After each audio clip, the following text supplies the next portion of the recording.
Welcome back to my channel. ये video class 12 के उन स्टूडेंट्स के लिए है जो भी अभी क्लास 12 में आए हैं। स्टूडेंट्स, आज हम लोग अंतर बुक से चैप्टर नंबर 7 जहाँ कोई वापसी नहीं डिस्कस करेंगे फुल कंसेप्ट के साथ। देन देखने के बाद ऐसा कोई सा क्वेश्चन नहीं होगा जिसे आप लोग सॉल्व ना कर पाए।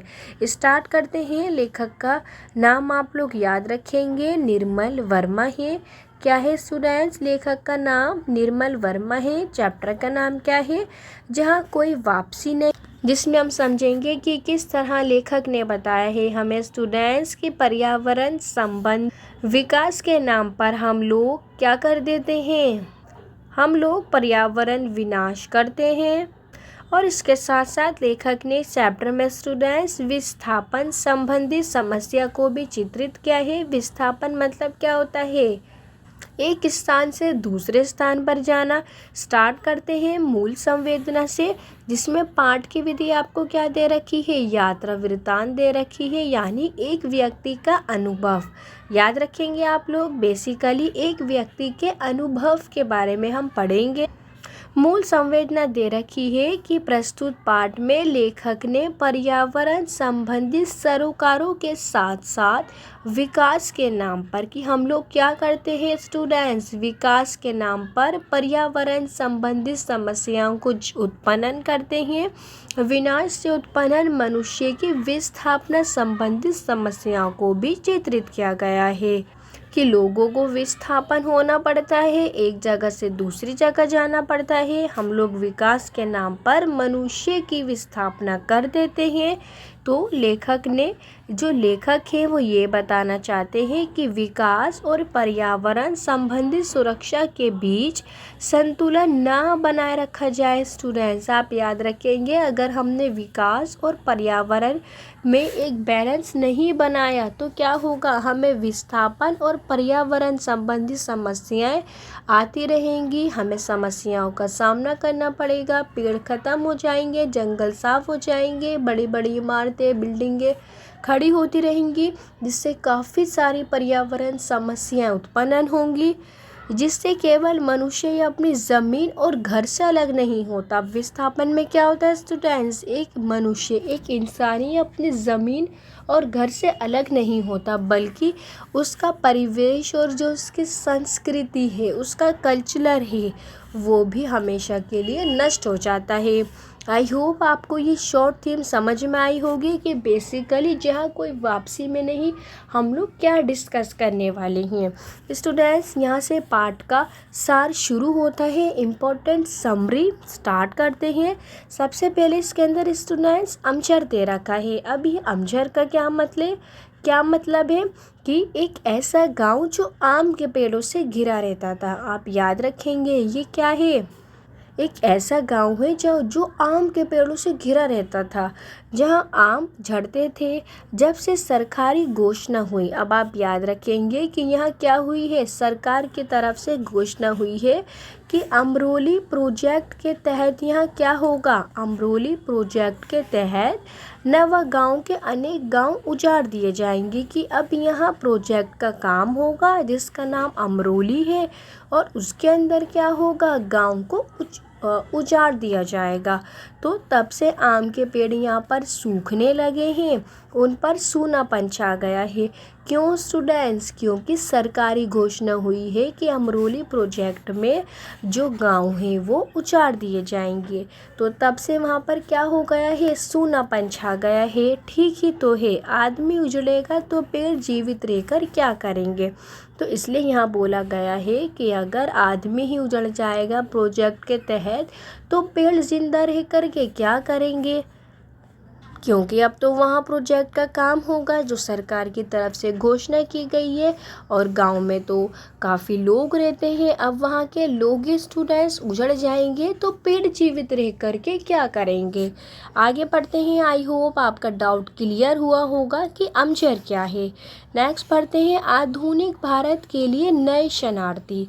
आप याद रखेंगे कि अब भारत के लिए ये नए शरणार्थी कौन हैं? जिन लोगों को औद्योगिकरण की आंधी ने यानी इंडस्ट्रियल सेक्टर की आंधी ने क्या कर दिया है, अपने घर ज़मीन से हमेशा के लिए अलग कर दिया। वही लोग क्या हैं, आधुनिक भारत के नए शरणार्थी कहलाए। स्टूडेंट्स आप इसे नोट डाउन करेंगे, प्लस इन दोनों पॉइंट्स को वेरी वेरी इंपॉर्टेंट टिक करेंगे। वेरी इंपॉर्टेंट पॉइंट से आप याद रखेंगे भारत के नए शरणार्थी कौन है, वो लोग हैं जिन्हें औद्योगिकरण यानी इंडस्ट्रियल सेक्टर को डेवलप करने के लिए जो उनके घर ज़मीन है वो हमेशा, आप वर्ड याद रखेंगे कि हमेशा के लिए वो अपने घर से और ज़मीन से अलग कर दिए जाते हैं। वो क्या कहलाते हैं, भारत के नए शरणार्थी कहलाते हैं। आगे बढ़ते हैं, प्राकृतिक एवं औद्योगिकरण के कारण विस्थापन में अंतर। तो आप बताएंगे कि प्रकृति के कारण जो लोग घर और ज़मीन से अलग हो जाते हैं और औद्योगिकरण के कारण अपने घर और ज़मीन से अलग हो जाते हैं, उनमें क्या क्या अंतर है। स्टार्ट करते हैं बाढ़ या भूकंप के कारण। अब बाढ़ या भूकंप क्या है स्टूडेंट्स, ये प्रकृति के कारण है। जब लोग अपने घरों को छोड़ करके कुछ समय के लिए, शब्द पर ध्यान देना है, क्या बोला है, अगर प्रकृति के कारण विस्थापन होगा तो लोग सिर्फ थोड़े ही टाइम के लिए अपने घर और ज़मीन को छोड़ करके स्टूडेंट सुरक्षित स्थान पर चले जाते हैं। तो इसे हम क्या कहेंगे, प्राकृतिक विस्थापन कहेंगे, जो थोड़े टाइम के लिए अलग होते हैं अपने ज़मीन और घर से, और स्थिति सामान्य होने पर यानी सब कुछ वापस नॉर्मल हो जाने पर वो लोग वापस घर लौट आते हैं। तो ये क्या है, प्राकृतिक विस्थापन है। उन्हें प्रकृति के कारण विस्थापित कहा जाएगा। वेरी इंपॉर्टेंट है, आप वेरी इंपॉर्टेंट टिक करेंगे। ये एग्ज़ाम में पूछा जाता है, जो 2 से 3 मार्क्स कवर अप करता है। जब लोगों का औद्योगिकरण व विकास के नाम पर निर्वसित, यानी जब औद्योगिकरण के कारण लोगों को विस्थापित किया जाता है तो क्या होता है, उन्हें घर और ज़मीन से अलग कर दिया जाता है। स्टूडेंट्स हमेशा के लिए अलग कर दिया जाता है। तो वो क्या है, औद्योगिकरण के कारण विस्थापना है, और ये लोग फिर कभी अपने घर वापस नहीं आते, यानी हमेशा के लिए वो अपने घर और ज़मीन को खो देंगे। तो वो कैसे विस्थापन होगा, औद्योगिकरण विस्थापन होगा। और अगर कुछ समय के लिए वो अपने घर ज़मीन को खोएंगे तो वो कौन सा विस्थापन होगा, प्राकृतिक विस्थापन होगा।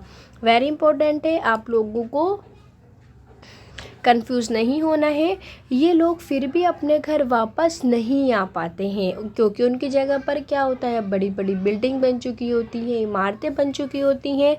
उन्हें औद्योगिकरण के नाम पर क्या किया जाता है स्टूडेंट्स, विस्थापित किया जाता है, यानी ज़मीन और घर उनसे छीन लिए जाते हैं।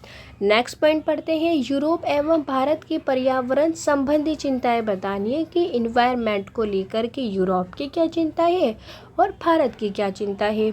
स्टार्ट करते हैं, यूरोप एवं भारत की पर्यावरण संबंधी चिंताएं स्वार्थ भिन्न है, यानी अलग अलग हैं। यूरोप की पर्यावरण समस्या अलग है और हमारे देश भारत की पर्यावरण संबंधी अलग है। यूरोप में मनुष्य और भूगोल के बीच संतुलन बनाए रखना पर्यावरणीय प्रश्न है, तो वहीं यूरोप में क्या है स्टूडेंट्स, मनुष्य और ज्योग्राफी में क्या बनाना, बैलेंस बनाना एक क्वेश्चन है।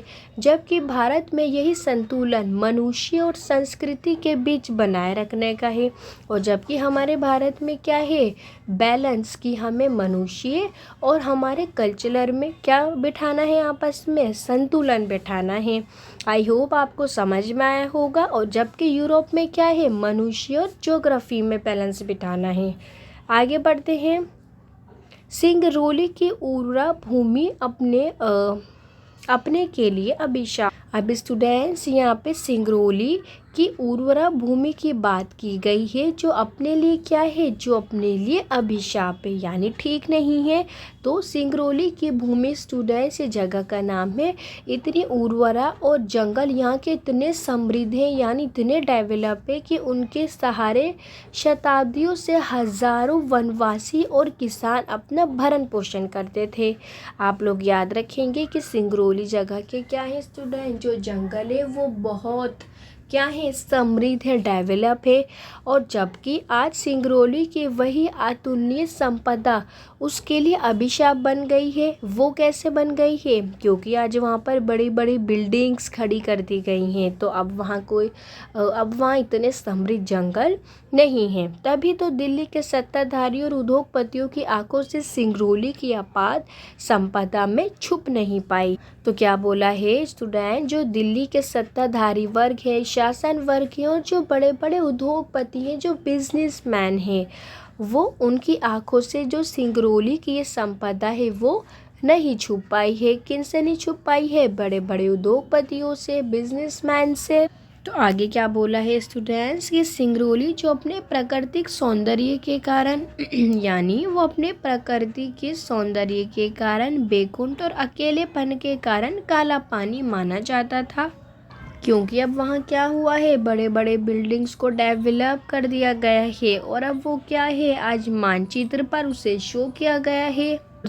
और जबकि एक टाइम था स्टूडेंट, जब यहाँ के जंगल बहुत ज़्यादा समृद्ध रहते थे, भरे हुए रहते थे। आगे पढ़ते हैं स्टूडेंट्स। नेक्स्ट पॉइंट एग्जाम के पॉइंट ऑफ व्यू से काफ़ी इम्पोर्टेंट है। औद्योगिकरण के कारण पर्यावरण संकट बताने के इंडस्ट्रियल सेक्टर के कारण कौन कौन से इन्वायरमेंट रिलेटेड प्रॉब्लम क्रिएट होती है? तो ये सच है कि औद्योगिकरण ने पर्यावरण संकट पैदा किया है। यस, बिल्कुल जाहिर है। तो औद्योगिकरण के कारण गांव के गांव उजाड़ कर लोगों की ज़मीन ले ली जाती। क्या होता है कि लोगों को अपनी फैक्ट्री बनानी होती है, बिल्डिंग्स खड़ी करनी होती है, बड़ी बड़ी कंपनियां खोलनी होती हैं, तो वो क्या कर देते हैं, लोगों की ज़मीन ही छीन लेते हैं, जिससे वो हमेशा के लिए विस्थापन हो जाते हैं। ऐसा करके वहाँ का परिवेश तो ख़राब हुआ है स्टूडेंट्स, वहाँ का माहौल ख़राब हुआ है, साथ ही मनुष्य और उसका परिवेश भी उजड़ गया है। यानी मनुष्य और जहाँ वो रहता है वो भी उजड़ गया, उसका घर भी, उसकी ज़मीन भी। तो जिससे प्रकृति, मनुष्य व संस्कृति का जो संतुलन है स्टूडेंट, जो बैलेंस है मनुष्य का अपनी प्रकृति को लेकर के, मनुष्य का अपने कल्चर को लेकर के, वो उसका जो बैलेंस है वो गड़बड़ा गया है, यानी वो डिसबैलेंस हो गया है। औद्योगिकरण के कारण स्थापित उद्योगों ने धुएं व कचरे से पर्यावरण संकट पैदा कर दिए हैं। तो जो इंडस्ट्रियल सेक्टर होते हैं, बड़े बड़े उद्योग होते हैं, उनसे निकलने वाले स्टूडेंट्स धुआं, कचरा हो गया, वो क्या करता है, पर्यावरण समस्या पैदा करता है। धुएं से वायु प्रदूषण होता है। आगे पढ़ते हैं। तो औद्योगिकरण ने मनुष्य, प्रकृति व संस्कृति के संतुलन को नष्ट कर दिया है। यानी जो एक उनके बीच का संतुलन है, प्रकृति का मनुष्य को लेकर के, प्रकृति का संस्कृति को लेकर के, उसका संतुलन नष्ट हो गया है। तो हमें ऐसी योजनाएं बनानी चाहिए जो संतुलन को बनाए रख करके विकास एवं प्रगति करे। तो हमें ऐसी योजनाएं बनानी चाहिए जिससे क्या हो, लोगों का परिवेश ना उजड़े। अगर उनका परिवेश उजड़ता है, घर ज़मीन, तो उनका सांस्कृतिक परिवेश भी उजड़ जाता है। तो हमें ऐसी योजनाएं बनानी है जिसका विकास एवं प्रगति करें, संतुलन को बनाए रख करके, जिससे किसी को भी नुकसान ना पहुँचे। आई होप आपको ये चैप्टर बहुत अच्छे से क्लियर होगा स्टूडेंट, जहाँ कोई वापसी नहीं। इसके क्वेश्चन आंसर शुरू होते हैं जो बहुत इम्पॉर्टेंट है आपके एग्ज़ाम के पॉइंट ऑफ व्यू से। सभी बच्चे से बहुत ध्यान से सुनेंगे। आधुनिक भारत के नए शरणार्थी किन्हें कहा गया है? Very important. जैसा कि मैंने कहा था, चैप्टर समझने के बाद कोई सा क्वेश्चन नहीं होगा जिससे आप लोग ना कर पाए। वेरी इजी आंसर है कि औद्योगिकरण एवं विकास के नाम पर जिन लोगों को अपने निवास स्थान यानी अपने घर और अपनी ज़मीन उजाड़ करके हमेशा के लिए उन्हें क्या कर दिया गया है, उनके घर और ज़मीन से हटा दिया गया है। और इन लोगों की ज़मीन को सरकार या औद्योगिक घरानों के लिए छीन लिया गया है, क्योंकि उन्हें बड़ी बड़ी इमारतें बनानी है, बिल्डिंग खड़ी करनी है। ये लोग सदा के लिए बेघर हो जाते हैं, इनकी ज़मीन छीन ली जाती है, इनका घर भी छीन लिया जाता है। फिर कभी भी ये लोग अपने घर नहीं लौटते हैं। तो ऐसे लोगों को हम क्या कहते हैं? आधुनिक भारत के नए शरणार्थी कहते हैं, जिनकी ज़मीन हमेशा के लिए उनसे छीन ली जाती है। नेक्स्ट क्वेश्चन, लेखक के अनुसार स्वतंत्रोत्तर भारत की सबसे बड़ी ट्रेजेडी क्या है? Very important students. तो स्वतंत्रता के बाद ट्रेजेडी ये नहीं है कि हमें औद्योगिकरण का मार्ग चुनना है स्टूडेंट, हमें बड़े बड़े उद्योग स्थापित करने हैं, नो ये नहीं है। बल्कि दुख इस बात का क्या है कि पश्चिम की देख हम देख, यानी हमने पश्चिम की देखा देख नकल में योजना बनाई है और ज़मीन, प्रकृति और संस्कृति के बीच का जो बैलेंस है वो हमने नष्ट कर दिया है। हमने जंगल साफ कर दिए हैं, इमारतें खड़ी कर दी हैं, लोगों के ज़मीन छीन ली है इमारतें बनाने के लिए, उन्हें बेघर कर दिया है, जिससे उनका बीच का संतुलन नष्ट हो गया है।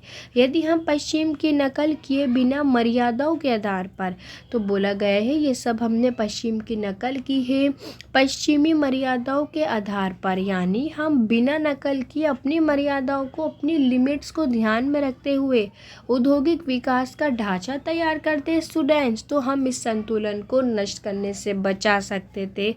अगर हम लोग पश्चिमी की नकल नहीं करते तो क्या होता, तो ये संतुलन नष्ट होने से बच सकता था। हम लोगों को बेघर नहीं करते, जंगल साफ नहीं करते। आगे बढ़ते हैं। इसका विचार भी हमारे शासकों को नहीं आया, यानी इस बात पर शासकों ने नहीं सोचा। स्टूडेंट्स, यहाँ से सब प्रसंग व्याख्या शुरू होती है। मैं आप लोगों को सॉल्व करने का तरीका बताती हूँ कि किस तरह एग्जाम में दे रखा होगा। मानव सुख की कसौटी डैश बनाने में असफल रहा था। तो सबसे पहले आपको ये पता होना चाहिए सब प्रसंग व्याख्या सॉल्व करने के लिए पाठ का नाम क्या है और लेखक का नाम क्या है। पाठ का नाम क्या है, जहाँ कोई वापसी नहीं तो आप ये लिखेंगे। लेखक का नाम क्या है, निर्मल वर्मा, आप लोग लिखेंगे।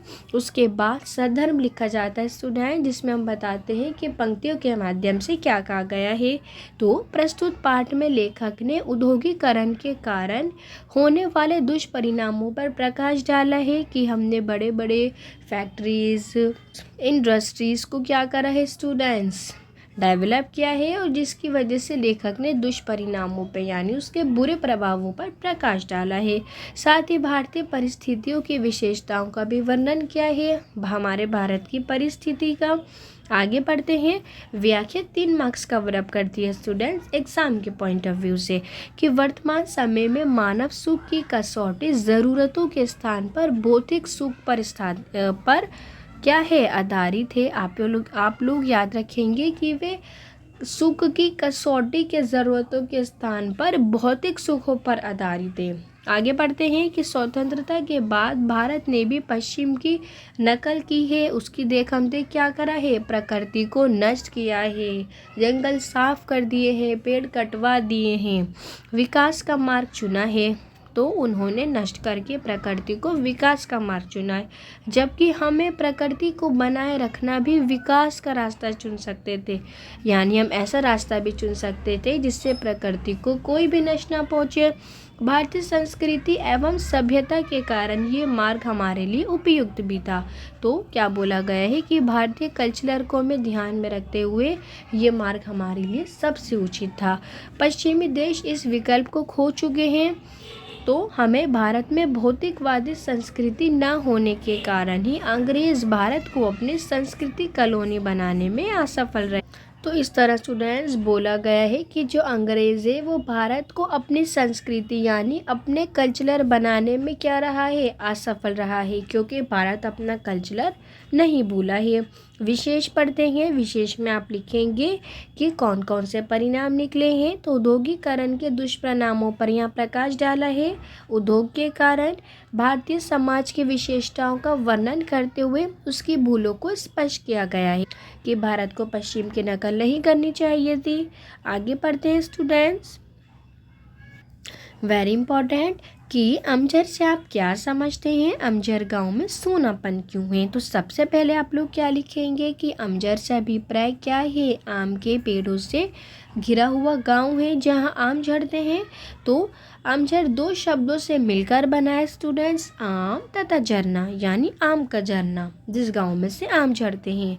जब से ये घोषणा हुई है कि अमरोली प्रोजेक्ट के निर्माण के लिए नवा गांव के बहुत से गांवों को नष्ट कर दिया जाएगा, यही घोषणा हुई है। तो यहाँ पर क्या हुआ है, आम के पेड़ों ने फलना फूलना फलना और फूलना छोड़ दिया है। अमजर गांव नवा गांव के क्षेत्र में आता है, आप लोग याद रखेंगे। इसलिए इस गांव के पेड़ क्या हैं, उदास हैं, तो उसे भी उजाड़ा जाएगा। ये सूचना बोला गया है कि जिससे प्रकृति को भी पता चल गई हो, जैसे मानो।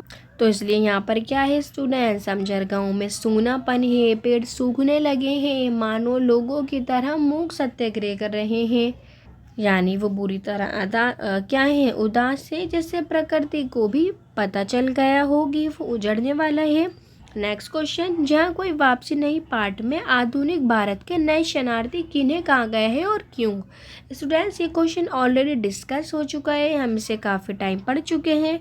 नेक्स्ट क्वेश्चन पढ़ते हैं, प्रकृति के कारण विस्थापन और औद्योगिकरण के विस्थापन में क्या अंतर है। मुझे नहीं लगता कि आप लोगों को दोबारा समझाने की ज़रूरत है, मैं शॉर्ट में बता देती हूँ कि जो प्रकृति के कारण विस्थापित लोग हैं उनसे कुछ समय के लिए उनके घर और ज़मीन उजड़ जाते हैं और वो वापस आकर वहाँ रहने लगते हैं, जैसे बाढ़ हो गई या सूखा हो गया। अब औद्योगिकरण के कारण क्या होता है, अब बड़े बड़े इंडस्ट्रियल सेक्टर वहाँ लगाए जाते हैं तो उनकी ज़मीन उनसे छीन ली जाती है, जिसकी वजह से वो हमेशा के लिए विस्थापन हो जाते हैं, यानी अपने घर और ज़मीन को खो देते हैं।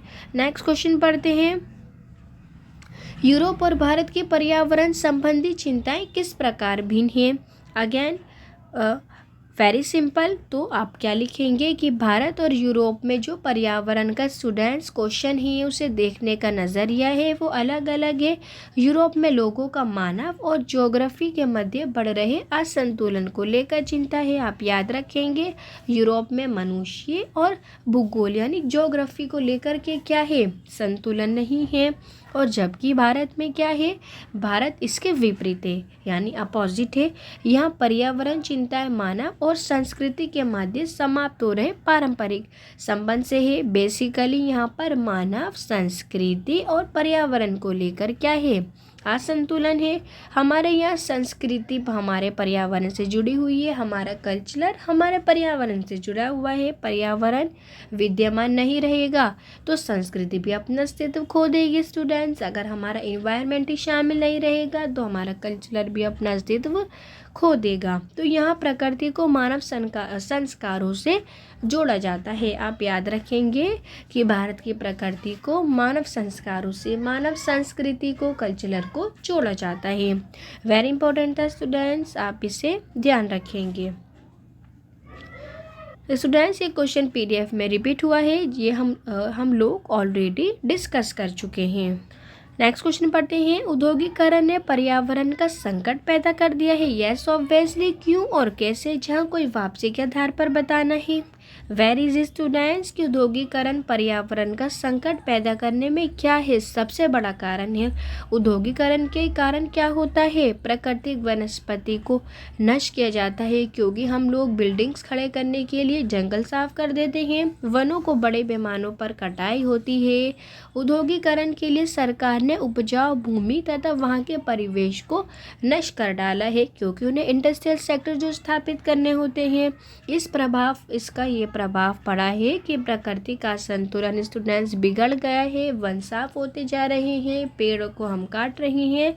औद्योगिकरण ने विकास तो किया लेकिन प्रदूषण का उपहार भी हमें दे दिया है। इससे क्या हुआ है स्टूडेंट्स, इंडस्ट्रियल सेक्टर डेवलप तो हुआ है लेकिन गिफ्ट में हमें प्रदूषण मिला है, एयर पोल्यूशन मिला है। इससे भूमि, वायु तथा जल प्रदूषण ने स्टूडेंट्स वायु प्रदूषण, जल प्रदूषण ने क्या करा है, प्रकृति के संतुलन को बिगाड़ के रख दिया है। एयर पोल्यूशन होता है और यहाँ तक कि जल प्रदूषण भी, नॉइस पोल्यूशन, तो वहाँ के सौंदर्य को इसने नष्ट कर दिया है। तो यही हमें गिफ्ट में मिला है जब हमने इंडस्ट्रियल सेक्टर को डेवलप किया।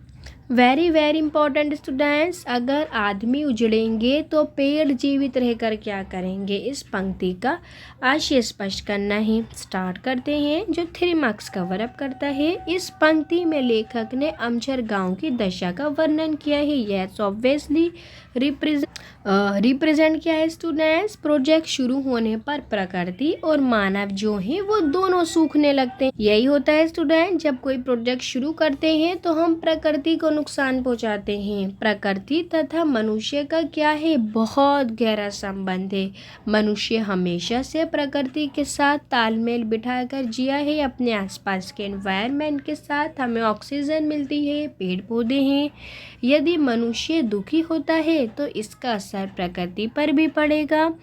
पेड़ और मनुष्य का रिश्ता सदियों से चलता आ रहा है।